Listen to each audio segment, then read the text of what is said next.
I'm excited to be here today to share the news of the inaugural 2021 Doctors Ayeez and Shelena Lalji Family ALS Endowed Award for Innovative Healing. I'm here today with Dr. Shelena Lalji and Dr. Ayeez Lalji to tell you more about this award. Thank you, Merit. Hello, everybody. I'm Dr. Shelena Lalji, and here's my awesome, handsome husband, Dr. Ayeez Lalji, who is the inspiration for this award.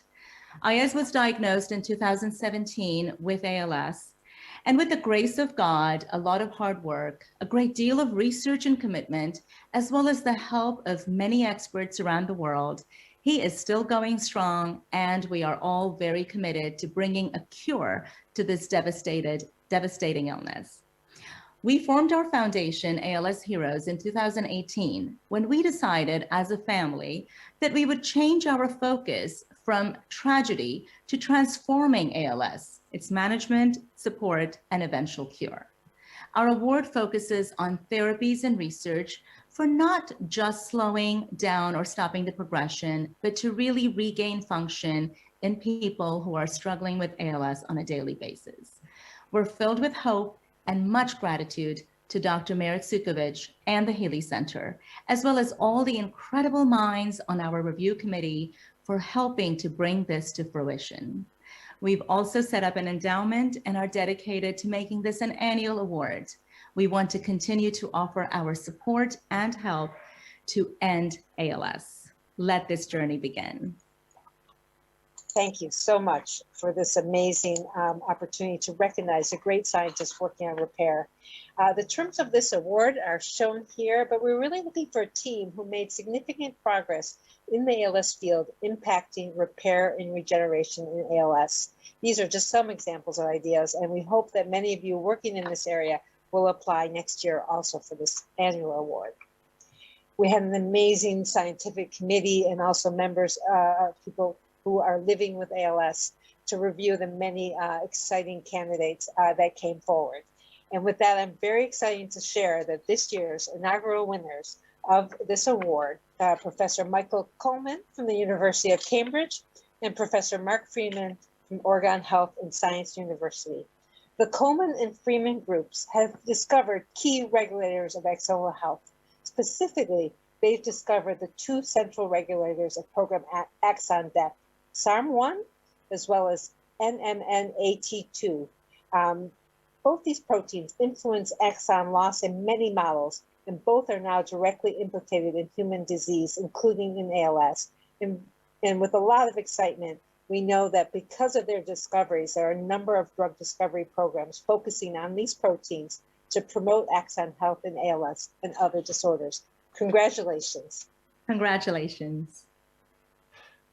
Okay, well, I'll start by thanking the MGH, Shel, Healey AMG Center for ALS for this award, and the Lalji family for their generous endowment of the award, and the MND and ALS meeting organizers for hosting this wonderful meeting. Michael and I are both thrilled and honored to be the inaugural recipients of this award.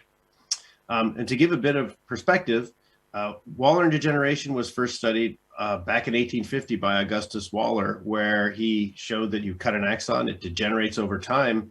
And he even then saw the promise of studying this mechanism to try to understand potentially human disease. Now, the notion that after you cut an axon, that axon just wastes away really transformed dramatically in the late 80s when this spontaneous mutant mouse showed up in the Oxford Stock Center, which we now call the slow Wallerian degeneration mouse, where Hugh Perry and others in Michael Brown's lab showed that when you cut those axons, they survive for weeks after injury, and they remain to a large extent functionally intact. They had the foresight to work with Mary Lyon, who was a geneticist, to try to map that phenotype. It was a dominant phenotype. They mapped it to a region and a particular chromosome very loosely. And then a great thing happened. Michael Coleman came along and decided to try to identify the mutation. This was quite a risky project. It was a single allele, and it could have mapped to some non-coding region. But instead, he mapped it much more precisely, and then in his own lab identified the lesion, and ultimately this molecule, which we now call WLDS, which is a fusion protein that's expressed in neurons that can cause this beautiful neuroprotective activity. The identification of this neuroprotection led people to wonder whether or not if you use this molecule WLDS, you could suppress some models of disease. And Cato provide the first evidence in collaboration with these other people we're showing that in the context of the PMN model, WLDS could actually save axons really beautifully. So in some cases, Walleran-like pathways are activated in disease. Now, the identification of WLDS also led Michael to propose the model that if overexpression protects, maybe loss of function is the trigger that drives degeneration. And that seems to be the case. John Gilley in his lab generated this NMNAT2 knockout mouse, which acute depletion leads to spontaneous degeneration, and this NMNAT2 null mouse had short axons and died perinatally with many tissues not innervated. Thanks, Mark. So I first learned about Mark's work from Jeff Twist and Mike Feinzolber at a conference, who said you must get in touch with this guy at UMass. And sometime later, I was sitting in Mark's office listening to him talking all about balance of chromosomes and Markham and stuff I'd got no idea about. But what I did understand was that he intended to first validate the mechanism in flies through comparative structure function analysis between mice and flies, which we did together, and then start to screen in flies for a mutation that might tell us what the effector of this pathway might be, protein whose role in axons is to kill them.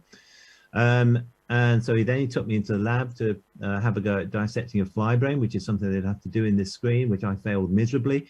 But luckily, these 7 guys did pass that test, and their reward was to repeat it over and over again for 2.5 years, 10,000 times.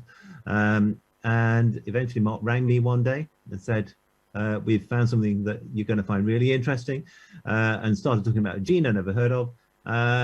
But what I did take from that was toll-like receptor signaling and 3 independent loss of function mutations in the same gene, which sounded a rescue experiment, which definitively proved they found the right gene. And we teamed up also together with Mark Tessier-Levine to show that this was fully replicated in the corresponding mouse mutant, SARM1 null, which had been made at Cornell. And I think that completed my conversion to believing in fly genetics. And this is what I always tell grant committees these days. If there's any questions about fly genetics, that this can identify proteins which, as you'll see, are directly relevant to human disease. Now, a key link that Michael then made, and that still to this day shocks me, and was in the background of this NMNAT2 null mouse, which again dies perinatally with short axons. John Gilley in his lab had the idea of crossing the SARM mutation into this background to see what would happen. And apparently Michael was skeptical. I know I was skeptical, but to our amazement, simply crossing in the SARM null mutation fully rescued the NMNAT2 null mutants, and they go on to survive and live out essentially full mouse lifespans and seem apparently normal. Since then, many other things have happened. 2 key discoveries from Jeff Milbrandt's group in collaboration with Aaron D'Antonio was the observation that activation of SARM, in this case by dimerization of the TIR domain, lead to rapid depletion of NAD. So that sends us obviously back to the NAD pathway. And the second, which was really a surprise, I think, to all of us, was that the SARM1 TIR domain has an intrinsic NAD hydrolase activity. And having an enzyme active site to target for drug development is, of course, very important. Since these, a number of groups have moved on to solve the cryo-EM structure, first Shilpa Sambashivan, and it's now clear that SARM forms this beautiful octamer where this ARM domain that we had known since work in worms was an inhibitory domain folds over and keeps the TIR domain locked off. And even more interesting, it turns out that the product of NMNAT2, NAD, can bind and stabilize that interaction to keep SARM off. But if you lose NMNAT, its substrate accumulates called NMN, and that can bind to this ARM-TIR interaction domain and destabilize it, so turn SARM on. And that made for a very satisfying link between these pathways, where the mouse genetics all the way through the biochemistry are starting to make really nice sense. And now there are several companies targeting SARM1 and other proteins in this pathway for therapies in human neurodegenerative diseases, among which ALS is certainly one of the targets being considered, partly because Amaral Chalabi and colleagues several years ago identified a GWAS hit for sporadic ALS, so in the SARM1 chromosomal locus.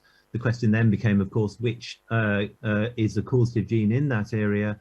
And the recent identification of gain of function hyperactivating mutations for SARM1 NADAs within the SARM1 coding region certainly supports that notion. So this is an area that's developing right now. ALS is not the only disorder, though. There are NBT2 loss of function mutations in human polyneuropathies, which the mouse models strongly suggest are causative. There are chemotherapy-induced peripheral neuropathy models that Jonathan Glass first did, and Ahmet Hoke and Aaron D'Antonio and others have also carried out. And there are also now environmental toxins whose metabolites are direct activators of SARM1, again associated with human disease. So there's many new questions still to be answered in this area: compensatory mechanisms, other mechanisms of regulation, other diseases in which this pathway may be operative, and anything else, other genes that may be interactive in this pathway. So finally, to thank everyone once again from Mark and myself who have contributed to and supported this research, and any that we haven't mentioned, of course, and to the meeting organizers for hosting the presentation, Sean M. Healey Center, and especially to the Lalji family. Once again, thank you for supporting ALS research and recognize its importance with this award. Thank you. Thank you.